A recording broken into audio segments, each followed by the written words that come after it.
Bonjour cher Ronin, bienvenue sur la chaîne Running Hood. Aujourd'hui c'est l'épisode en français de cette review sur le Shinken Custom Green, donc vert, que j'ai fait sur la marque Zesei.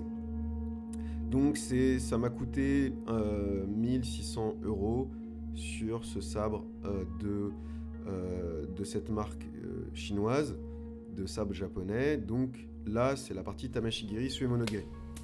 Donc j'ai commencé avec un Inazuma Giri en garde droite, avec un point, une posture moins quali, avec une erreur d'angle sur la deuxième coupe, sur ce Inazuma Giri en garde de gauche.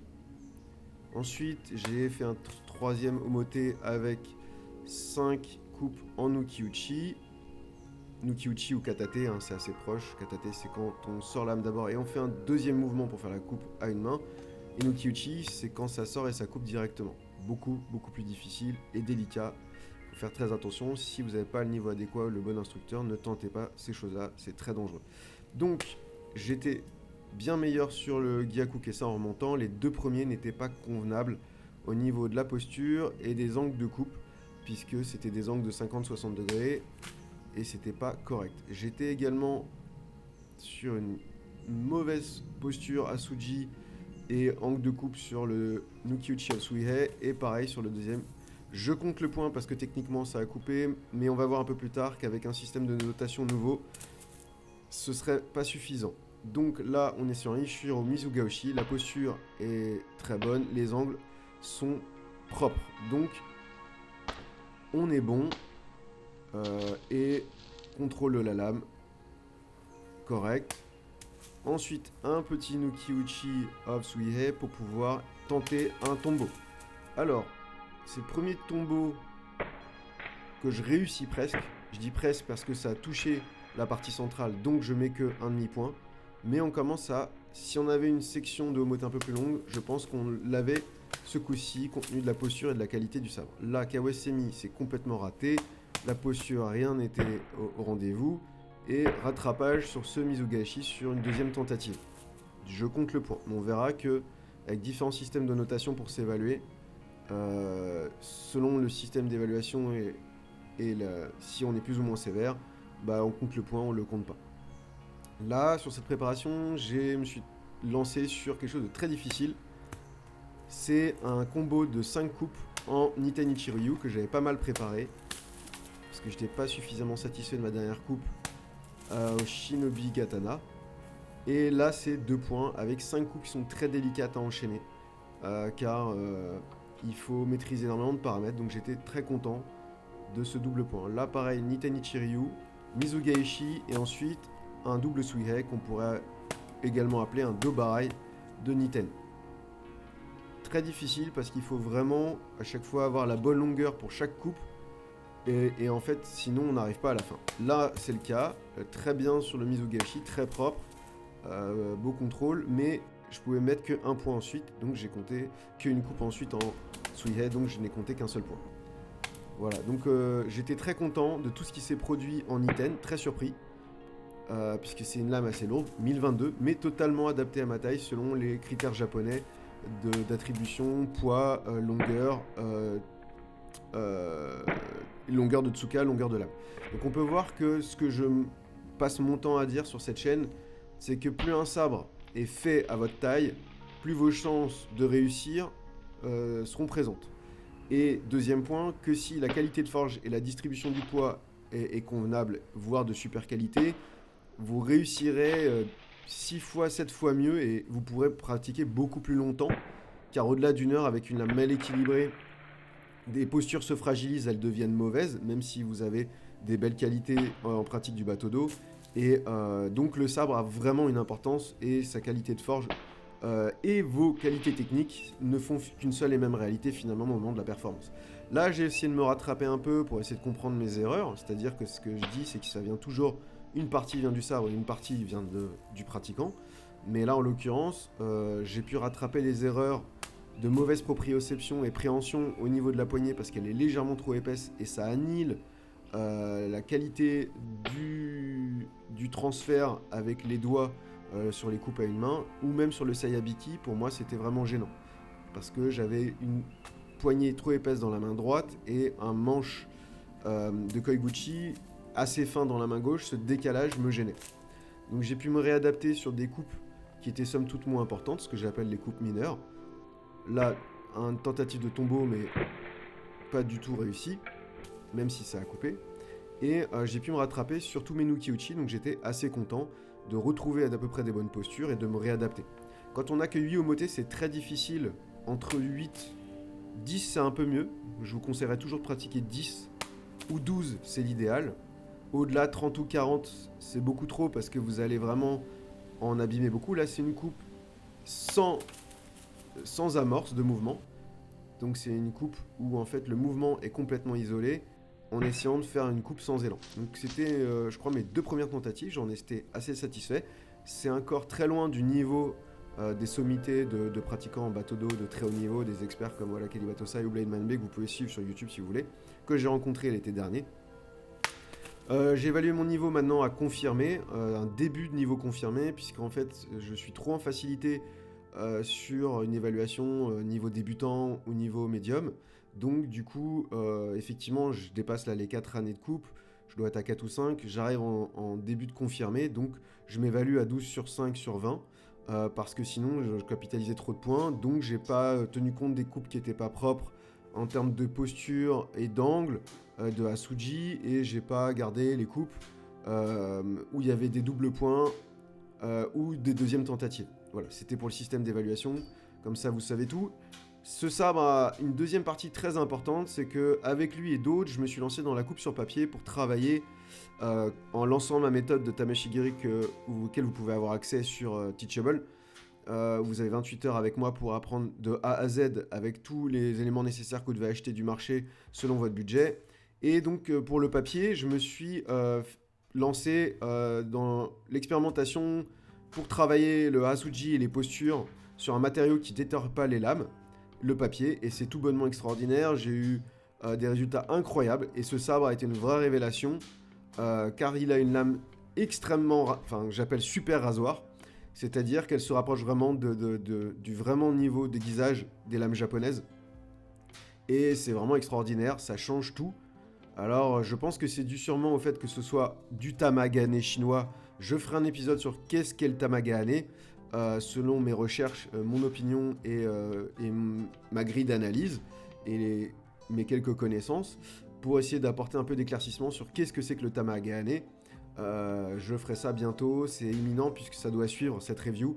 Donc qu'est-ce que serait le tamagane chinois, et qu'est-ce que ce serait le tamagane en soi, et qu'est-ce que ce serait le tamagane japonais. Bien sûr, le tamagane c'est japonais, donc vous imaginez un petit peu quelle sera la grille de lecture. Donc c'est challenge, grande découverte, grande réussite, je suis très très content pour la pratique en intérieur. Ça évite de couper des omotés et ça s'inscrit dans une pratique au quotidien que je défends donc dans la méthode que j'ai lancée de Tamashigiri pour les débutants, donc pour la coupe à 2 mains. Et effectivement, c'était des défis où je lance un shuriken sans faire tomber le papier, sans qu'il bouge, et ensuite je le coupe. Et ensuite, il y avait 6 coupes de papier à lancer au shuriken. C'était très intéressant pour travailler la correction technique, pour être beaucoup plus précis sur les lancers de shuriken, de beaux shurikens en intérieur, et bien sûr sur la coupe au sabre pour corriger les postures, avoir des postures extrêmement propres sur le Asuji, comme m'ont appris mes 2 formateurs et sensei au Japon et en Corée l'été dernier. Donc là vous avez les mesures. Donc c'est un custom. Un custom c'est un sabre dont donc le manche et la lame doivent être à ma taille. C'est le principe du custom. Si c'est un extreme custom, on changerait carrément la géométrie de la lame. Il y a énormément de variables possibles. Ça pourrait être une lame à gouttière avec gorge ou sans gorge. Là c'est une lame sans gorge qu'on appelle Shinogi Sukuri. Pour tous les pratiquants de bateau d'eau, Shinogi Sukuri c'est quand même le meilleur modèle, le plus classique, celui qu'on voit pratiquement partout, mais c'est quand même le plus courant et il permet de tout couper. Je ne couperai pas du bambou avec cette lame parce que j'estime qu'à moins d'avoir un niveau expert, on ne pourrait pas être sûr qu'il n'y ait pas d'erreur technique qui aurait engendré une casse. Je viens de casser encore une fois des éclats de lame sur mon Okaze Bushiden que j'adore. Donc je suis très touchy sur le fait de me lancer sur des coupes au bambou avec une lame qui coûte aussi cher. Je pense qu'elle pourrait peut-être encaisser, mais compte tenu de ses qualités et de sa constitution géométrique de la lame, Elle est pratiquement proche d'un Inariku Kareru car elle est assez allégée à 1022 grammes. Ça pourrait être touchy si vraiment on n'a pas un niveau expert. Donc expert c'est au moins 12 ans. Donc je me lancerai pas. Là vous avez toutes les mesures. Le point d'équilibre est à près 15 cm de la Tsuba. Ça veut pas forcément dire grand chose. C'est intéressant si toutes vos lames sont custom, c'est-à-dire avec toujours la même Tsuka en taille, en longueur et en agasa. Sinon le point de balance il est toujours relatif à la longueur de la Tsuba et la longueur de la Nagasa. Donc c'est pas forcément un très bon indicateur. Ce qui est important ici, c'est que vraiment le travail sur la Saya est extraordinaire. C'est-à-dire vraiment, je suis bluffé. J'ai jamais vu un truc aussi fin, aussi bien travaillé, avec des matériaux très nobles. On voit une qualité de travail. Quand on secoue la Saya, le sable ne tape pas dedans comme les premiers prix entre 300 et 800 euros. C'est incroyable. La qualité même de la... euh, avec le Kojiri en buffalo, en corne de buffle, sur la Kojiri, la Koiguchi et Kurigata. C'est très fin, c'est très bien réalisé. Le seul point, moi, esthétique, sur lequel je suis, c'est Fushikashira et Menuki, où je trouve ça trop glossy, trop brillant, pas assez tradi. Mekugiana, donc un seuil peg, ça c'est vraiment la preuve d'un travail de forge exceptionnel. Le Nakago est d'une propreté incroyable. Et alors là, le Hada, le grain de l'acier, avec cette espèce de hamon qui a des espèces de paillettes feuilletées, des feuilletages qui sont liés sûrement au Kobuse, qui donne un effet un petit peu damas, mais qui n'est pas un damas. Cette lame est juste exceptionnelle, elle est magnifique. Entre la lame qui est extraordinaire, c'est 9 mais presque au-dessus. C'est contenu du prix que j'ai mis je vais vous donner les notes. C'est un 9 mais c'est juste surprenant. Le travail est magnifique. Voilà, Tsuka un peu trop épaisse, les pièces un peu trop brillantes avec des goûts un peu trop chinois entre guillemets au niveau esthétique pour moi. Je veux pas du tout dénigrer. Si des gens adorent ce style, très bien. Moi c'est vrai que j'aime plutôt une esthétique très sobre et très élégante comme les pièces japonaises d'origine. Vous verrez que je vous expliquerai bientôt comment faire votre propre sabre hybride. Si vous avez un très bon katana mais que vous voulez changer les pièces, vous aurez accès avec moi à des pièces Japon et vous apprendrez à changer un katana qui a des pièces de base qui sont pas exceptionnelles et on remplacera le Ito avec du Ito soit Japon et le Sageo pareil. On peut faire la même chose avec les Shitodome et Fushikashira, Menuki et aussi la Samegawa si on veut. Donc la poudre. Là, bon, vous voyez, les pièces d'origine, ils font un gros effort. Moi, même si je suis pas fan de leurs pièces, ils font un énorme effort de reproduire des pièces japonaises par leurs propres moyens. Donc il y a un gros travail de craft, un gros travail d'artisanat.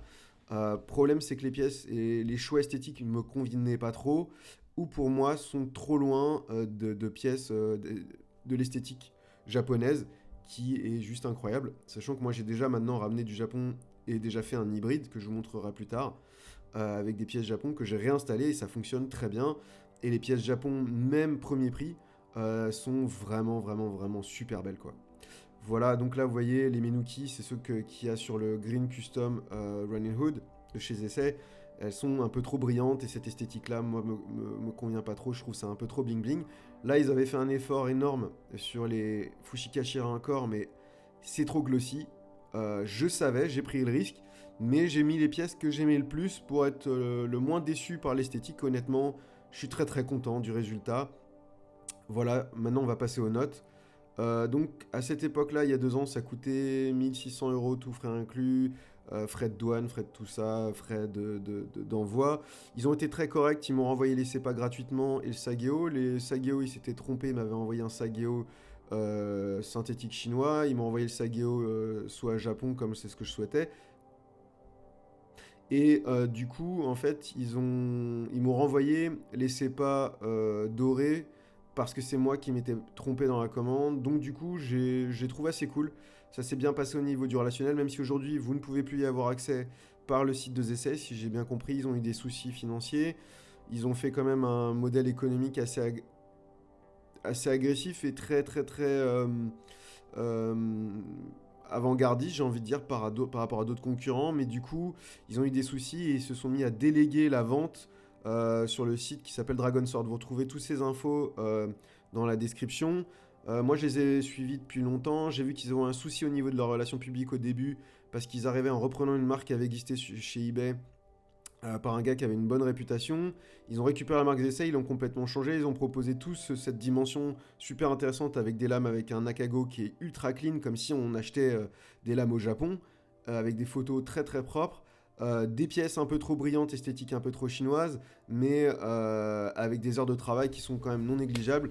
Donc voilà, malgré des relations publiques un peu difficiles, je crois, au début, ils se sont maintenant imposés, ils ont triplé leurs tarifs. Donc toutes les notes que je donne sont pour moi par rapport au fait que ça a coûté 1600 euros, ça c'est important. La Tsuka pour moi, elle vaut 8 sur 10 parce qu'elle était un peu trop épaisse et que ça a vraiment un impact, mais c'était léger.